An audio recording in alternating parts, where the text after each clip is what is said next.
Welcome to the Scramble Game Show. I hope you have enjoyed the half an hour our interview with our county executive, Rob Astorino. And you know he works very hard for us, and we certainly appreciate he spent time to explain to us what he has been doing and what the future of the county is like. Now, we're going to have some entertainment. We'll go back to our game show. The next half an hour, we're going to introduce you a new game. I often been asked, your Scramble games can play many ways. How come you don't, publicize? Actually, about 10 years ago, in fact, 2001, I did publish a book. And this book is called Passport to Scramble Land, which describes more than 20 ways of playing the Scramble game. And the Scramble game is basically this simple deck of cards, very nice cards, very durable cards that you can play. And in these more than 20 games, most people only know one or two. Most common one is the Scramble Word Game, which of course is a very exciting game. You play against many people together, and there's no downtime, there's no waiting time. You use your brain all the time. But there's a game that in this book, it's called Scramble Bingo. Now, as you know, we have Scramble Mahjong, Scramble Poker, Scramble, crossword, and so on and so forth. But the Scramble Bingo, by the name Bingo, you probably, if you know how to play bingo, you would understand why this game is called Scramble Bingo. But let me explain for people, they may or may not, have even played bingo. Bingo game used to be a very popular game back to maybe 50s, 60s, 70s, or so on. It seemed to be, losing a little bit popularity. And the bingo game used to be played in, churches, firehouses, and so on and so forth. It's a very good sort of pastime game, very simple. Why is simple? You play with numbers. You have a bingo card, okay? The bingo card is typically 5 by 5, grid, so 25 grids. And then the 25 grids are filled with numbers randomly. So you can print many thousands of these cards with numbers. Let's say this number is 1 to 25. You can just randomly fill 1 to 25 in this. Then how do you play bingo then? The bingo is a game when people pick a number out of a bag or those bingo rollers. It's like the lottery game. You see the people roll the lottery, jump out a number. You can use those kind of tool to play bingo. You jump out a number. So essentially, let's say you have 1 to 25. Then you have this 25 numbers in this wheel roller, and you roll it out, take a number, you read it out. So people will follow how the numbers are read out, right? Then what is the game? The game is, they will say, okay, let's play a pattern, the bingo pattern. Bingo pattern can be a horizontal line. That means 5 numbers in a horizontal line. And if your bingo card, 500 line, horizontal, matches whatever the numbers that pick out, you are the first one, then you win. I'll give you an example. Let's say the roller spits out 1, 3, 5, 7, 9, all odd numbers. That's just a full example. And you happen to have a bingo card, one of the rolls is 1, 3, 5, 7, 9, then you are the winner. So you call bingo. Now, what is the prize? That depends. It depends how people run this. Could be cash prize, can be some, piece of cake, can be some bottle of wine. That's up to you. And that's how the bingo is played.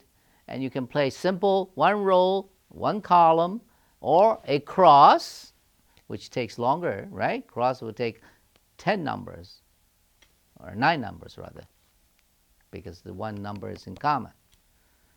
Now, you can make a pattern, 2 lines, 2 columns, so on.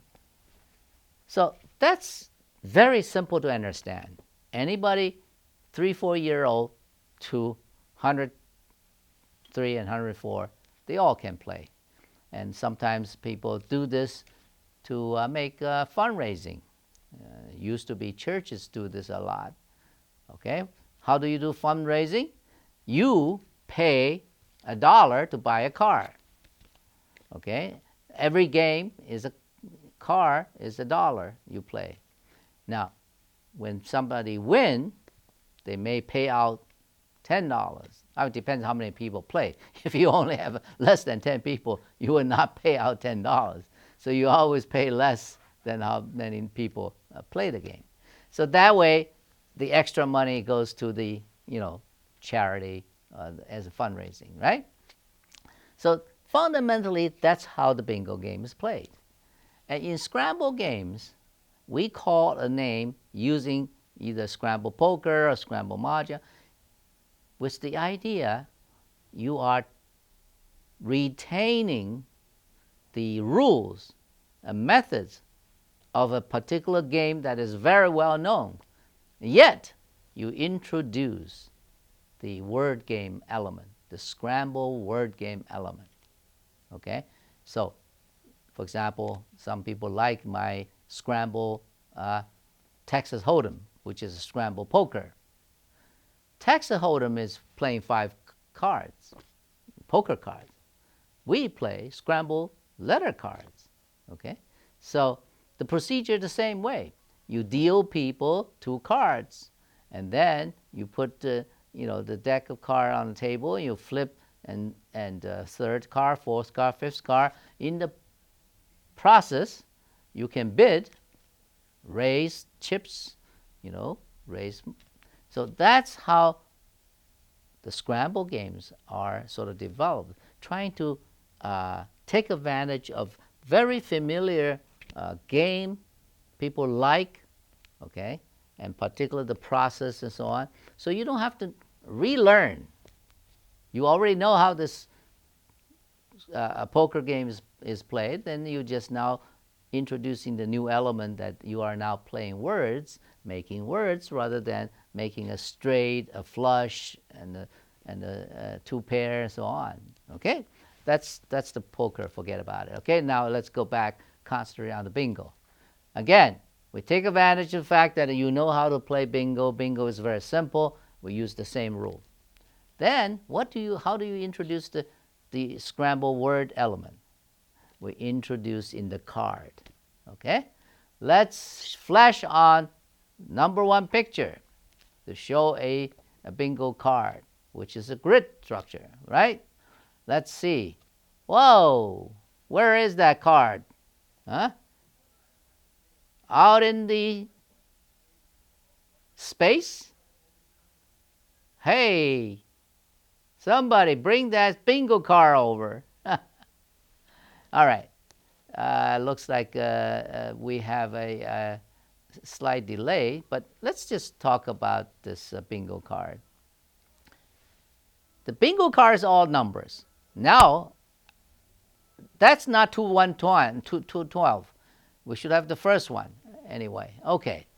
Now, here you saw this is a 5x5, 25 grid, right? Card. I call Scramble Bingo card.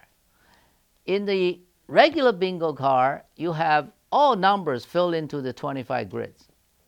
Scramble Bingo card, the design, is very simple.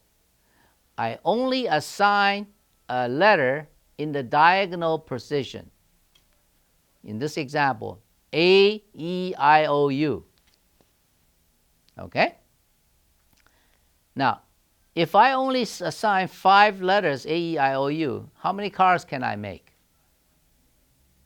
Because you can make A, I, E, O, U, that's the second card. So this is a permutation of the 5, right?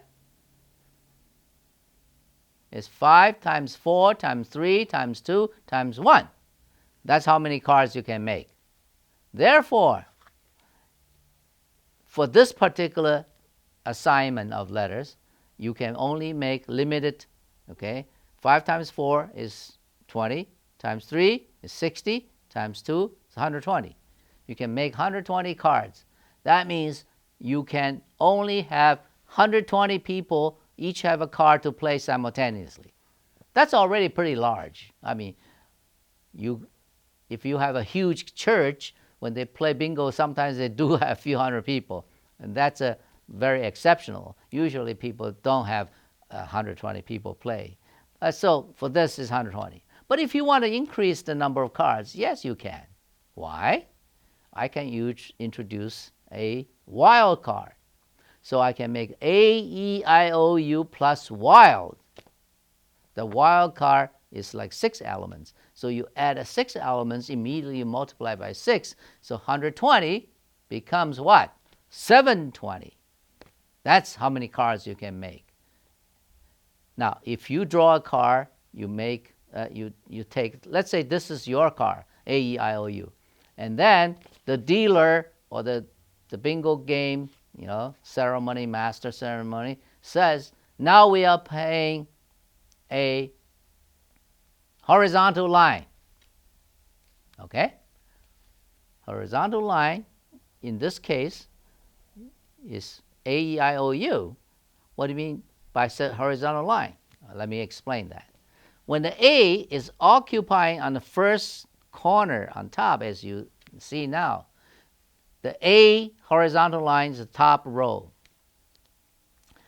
When you play that horizontal line, means you have to have 5 words, all containing letter A, okay, to fill into the horizontal line. What the master of ceremony or the dealer is doing is they're going to keep picking up letters from a bag. They will announce B, D, W, whatever letter comes up. When you have A comes up, you make a word, and that word can be filled in.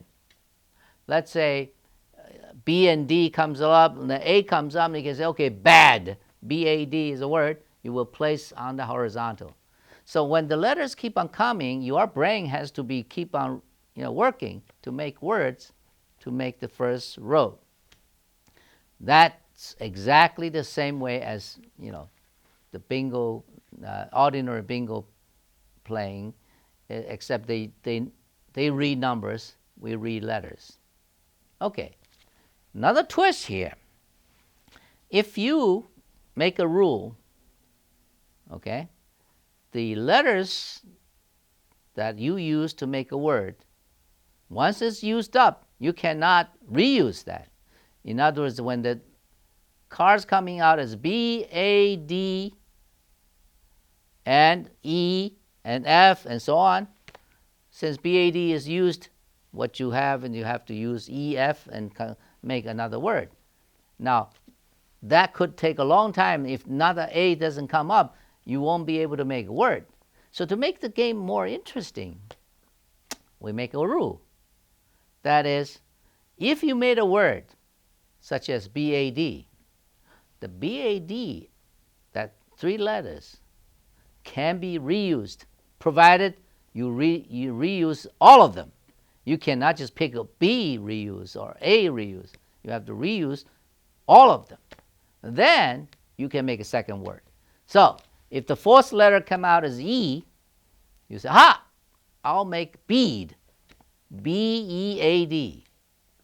That certainly is a word containing A. Now you can put in your first row.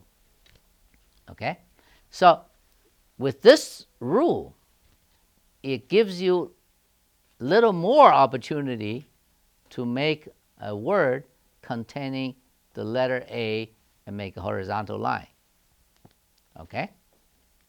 Now, as I said before, if we have introduced wild card or some other letter, then you could have a bingo card and never even have an A on this diagonal. Then if the dealer declared, he will draw a letter and say, this letter must be contained in all the words you make. If that letter is A and you don't have an A, you basically have to sit out for that game. But you can always buy more than one card. It's just like in the bingo house. Sometimes people buy 5 cards, 10 cards. They play simultaneously. Watch all the cards and see the numbers read. And you can do the same with the letters. Okay? So that's, again, is a similarity. All right? Now, let me explain this again, this reuse business. Okay? That is very similar to Scramble Word Game. When you play Scramble Word Game, you make a 3-letter word BAD, and if the letter E comes along, you can steal the BAD and make it into, let's say, bead, B-E-A-D. You stole the 3-letter words, and you make a 4-letter word. Now, is that similar? So the Scramble Bingo is another form of playing this word game and stimulating your brain to constantly make longer word. Okay, now you have bad, you have bead. Let's say some other letter comes up. Let's say R comes up. Following the rule, you can steal or reuse the entire word. You can put R and B-E-A-D and make what? Bread. B-R-E-A-D, bread. Okay? So this process goes on. Now, everybody have, they have different cards, and also not everybody think the same way.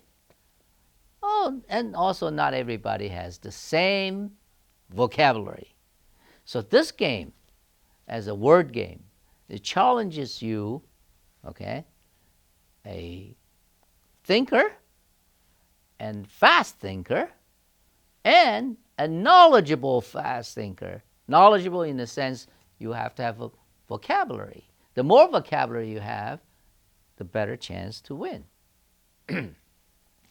Now, let me talk further about the patterns you can make as bingo. You can do horizontal line. Let's one top line, second line, third line, fourth line, fifth line, whatever you can. Again, the dealer can specify that. Okay?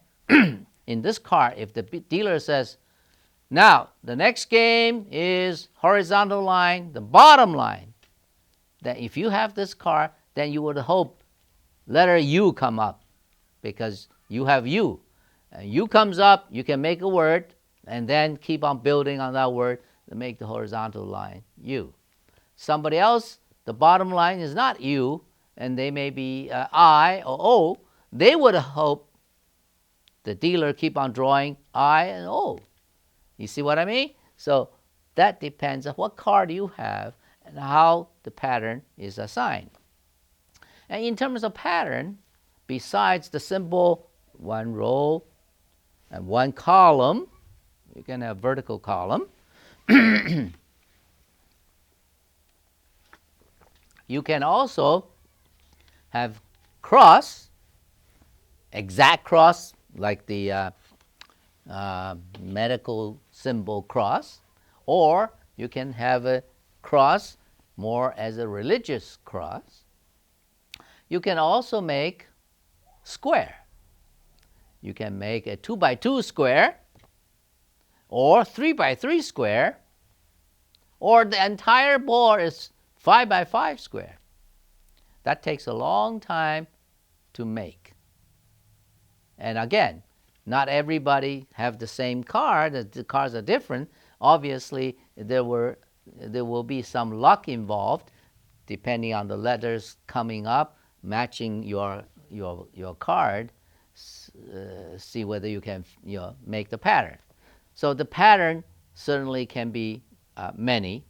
Now, another interesting pattern that you could introduce is use a letter pattern. For example, you can say we play H. on this 5 by 5 card, H basically is the second column and fourth column and the middle grid. Does that look like an H to you? Yes. And that will be called an H. You can also play M. First column, last column, and the diagonal to the center from both corners. That looks like an M to you, right? And that is called M pattern. What else? You can play N. Everybody knows what N looks like. One column, two column, and a diagonal line. That's N. Also, you can play X. What's X? A cross, right? Two diagonals. So all these patterns is at the dealer's disposal. They can always pick one and say, we play this next. So depending on what cards you have and whether that's good for you or not, it depends, the letter sequence coming out and your pattern. Okay, let's go on, flip some of these grid structure, see what else I can tell you. Okay, here is a blank card. Okay, just showing you what horizontal line means, one green line. Now on this card we haven't assigned the diagonal in other words, if you are interested in produce this bingo game, you can do it yourself very easily. Print some papers with the 5 by 5 grid, and then handwrite some of these letters in the diagonal, and then pass out to people and play. And all you have to have is a jar of letters. You could use Scrabble letters or any letters that you can pick out of a jar and keep on announcing. All right, let's move on. See what else you have there. Probably we should have a experimental game at the end, how that was played. Let's skip these blank cards. That's a vertical one, if you want to play vertical, right? Keep on going. And that's a square. 3 by 3. So we are now playing left corner, square, 3 by 3. Right corner, 3 by 3. That's 9 letters, or 9 grids. Here is the entire board, 25. That means you have to make 25 words. Okay? That's certainly a challenge to your vocabulary. And here is a horizontal line and a vertical bar. What is this pattern? Sort of like a cross or not? Okay, let's move on. So A-E-I-O-U is the Simon. As I say, you can introduce a couple of letters. Why? You could introduce wild. You can also introduce Y, because Y, it's sort of the semi-vowels. Okay? Now, more letters introduced, the more cards you can make. All right, let's stop at this point. What this horizontal line people made in words. Can you read out to me? The first is B. The second one is bed, B-E-D. Third one is bead, B-E-A-D. Fourth one is bread. And last one, braked. Oh, see. Okay, now, this sequence, when dealer was putting out letters, it may not be in this sequence. You can fill any grid first as words you can make. Okay? Let's say B and E come up, you make the B and E. Now, generally, when you reuse the words, you have to build longer words. Okay? So that's why in this sequence, if you are lucky, the first word you made a B, and then come up with a D, you immediately make a bed, and then a couple of other letters you could not use, but let's say A comes up, you make a B-E-A-D, bead, okay? And then bread, R comes up, you make a bread, and then you wait a while, then K comes up. Then you make break, then you form a horizontal line. You call out bingo, and you won a bottle of champagne. Okay? So I hope I have explained the game to you. Pretty simple to understand, and you have a lot of people in a party, and it's a fun game. And don't drink too much, because when you drink too much, your vocabulary goes. All right? Otherwise, you can keep on making words. So thank you for watching, and I hope you enjoyed today's program with the interview and this Scramble Bingo game. Thank you.